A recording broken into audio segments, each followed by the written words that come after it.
नमस्कार मंडळी, ओम नमः शिवाय. कसे आहात सगळे? तर आज मी बनवणार आहे वांग्याचं भरीत. हे बघा, इथे मी वांगी एकदम स्वच्छ धुवून पुसून त्याला असं चिरा पाडून घेतलेले आहेत. त्याच्यानंतर इथे बटाटे घेतलेले आहेत. वांग भरण्यासाठी मी इथे मसाला तयार करून ठेवलेला आहे. याच्यामध्ये आपण कांदा खोबऱ्याचं वाटण टाकलेलं आहे, शेंगदाण्याचं कूट आहे, कोथिंबीर बारीक चिरून ठेवलेली आहे, त्याच्यामध्ये घातलेले अख्खा कांदा टाकलेला आहे बारीक चिरलेला, आणि टमॅटो टाकलेला आहे, आणि आपला लाल मसाला, हळद आणि चवीनुसार मीठ. तर आता हे मसाला भरून घेते या वांग्यामध्ये.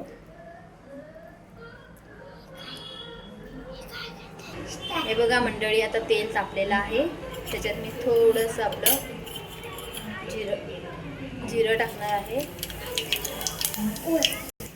राई जिरं टाकलेलं आहे, आणि थोडं टेस्ट येण्यासाठी कढीपत्ता टाकलेला आहे, आणि मी आपलं अख्खं लसूण टाकलेलं आहे. माझं एक आहे की मी कधी जेवण बनवताना लसूण सोलून टाकत नाही, अख्खंच्या अख्खं टाकते, त्यामुळे टेस्ट खूप छान येते. तुम्ही पण तसं करून बघा. थोडं हिंग टाकते, त्याच्यानंतर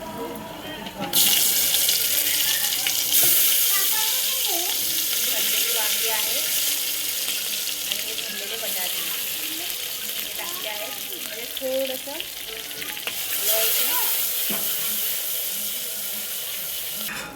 ह्याच्यामध्ये थोडंसं पाणी टाकलेलं आहे. मी थोडंसं पाणी टाकायचं आहे.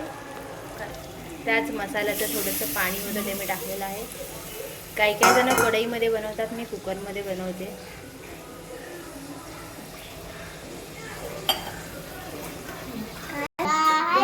हे बघा, खूप छान असं झालेलं आहे.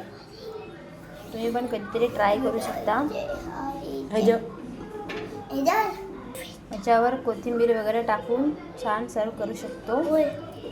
जर माझी रेसिपी आवडली असेल,